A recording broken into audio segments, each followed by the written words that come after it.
நாடாளுமன்ற உறுப்பினர் அர்ச்சுனா அவர்கள் பதவி விலகப் போகின்றாரா என்பது தொடர்பாக தற்பொழுது ஊடகங்களிலே செய்திகள் வெளியாகி இருக்கின்றது. அவரது முகநூல் பதிவை அடிப்படையாக வைத்து இவ்வாறு இணையதளங்களிலே செய்திகள் வெளிவந்திருக்கின்றன. அதை தவிர நிற்காமல் சென்ற பார ஊர்தி மீது போலீசார் துப்பாக்கி பிரயோகம் மேற்கொண்டிருக்கிறார்கள்.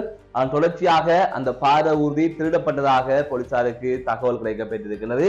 என்ன நடந்தது, இவை தொடர்பாகத்தான் இந்த செய்தி தொகுப்பிலே விரிவாக பார்க்க இருக்கின்றோம். நாடாளுமன்ற உறுப்பினர் ராமநாதன் அர்ச்சுனா அவர்கள் தனது பதவியை ராஜினாமா செய்துவிட்டு அவருக்கு அடுத்ததாக அதிக விருப்பு வாக்குகளை பெற்ற கௌசல்யாவிடம் அந்த பதவியை கொடுக்க போவதாக அல்லது அவரை நாடாளுமன்றத்திற்கு அனுப்ப இருப்பதாக கூறப்பட்டிருக்கின்றது.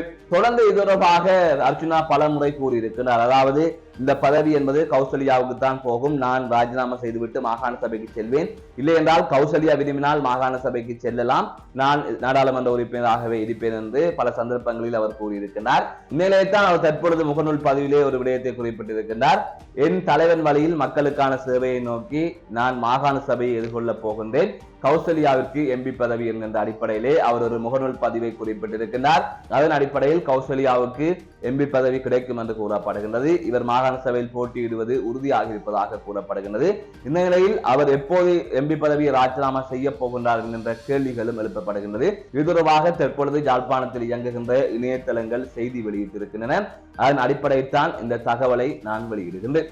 மற்றொரு செய்தியாக உத்தரவை மீறி சென்ற பார ஊர்தி மீது போலீசார் துப்பாக்கி பிரயோகம் மேற்கொண்ட சம்பவம் ஒன்று பதிவாகி இருக்கின்றது. குறித்த சம்பவம் கடுவல பகுதியில் பதிவாகி இருப்பதாக தெரிவிக்கப்பட்டிருக்கின்றது. போலீசார் மறுத்த நிலையில் அந்த பார ஊர்தியை நிறுத்தாமல் சாரதி ஓட்டிச் சென்றிருக்கிறார். அதன் தொடர்ச்சியாக போலீசார் துரத்தி சென்று டயர்களிலே வெடி வைத்திருக்கிறார்கள். அதற்கு பிறகாக அந்த பார ஊர்தி நிறுத்தப்பட்டிருக்கின்றது. அதன் பின்னர் சந்தேக நபர் ஒருவர் கைது செய்யப்பட்டிருப்பதாக கூறப்படுகின்றது. இவ்வாறு கைது செய்யப்பட்டவரிடமிருந்து கைக்குண்டு ஒன்றும் மீட்கப்பட்டிருப்பதாக தெரிய வருகின்றது.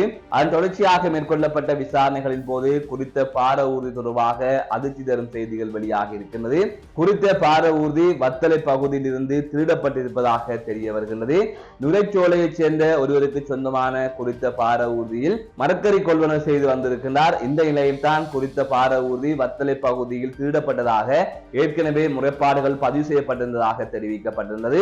இந்த நிலையில் தான் குறித்த பார ஊர்தியை நிறுத்தாமல் ஒருவர் ஓட்டிச் சென்றிருக்கிறார். அதாவது திருடிய அந்த பார ஊர்திக்கு ஆவணங்கள் இருந்திருக்காது, அதனால் இவ்வாறு அவர் ஓட்டிச் சென்றிருப்பார், அல்லது போலீசாரங்களை மறுத்து விடுவார்கள், அல்லது போலீசாருக்கு இந்த விடயம் தெரிந்து விட்டது என்கின்ற அச்சத்தில் அவர் போலீசாரின் உத்தரவை மீறி பயணித்த நிலையில் தான் போலீசார் துப்பாக்கி பிரயோகம் மேற்கொண்டு அந்த பார ஊர்தியை நிறுத்தியவுடன் அதன் தொடர்ச்சியாக அந்த பார ஊர்தியை செலுத்திச் சென்ற நபரும் கைது செய்யப்பட்டிருப்பதாக தெரிவிக்கப்பட்டிருக்கிறது. இது தொடர்பான செய்திகளும் தற்பொழுது வெளியாகி இருக்கின்றது. மீண்டும் ஒரு காணொலி சந்திக்கின்றேன். நான் நடராசா ஜெயகாந்தன்.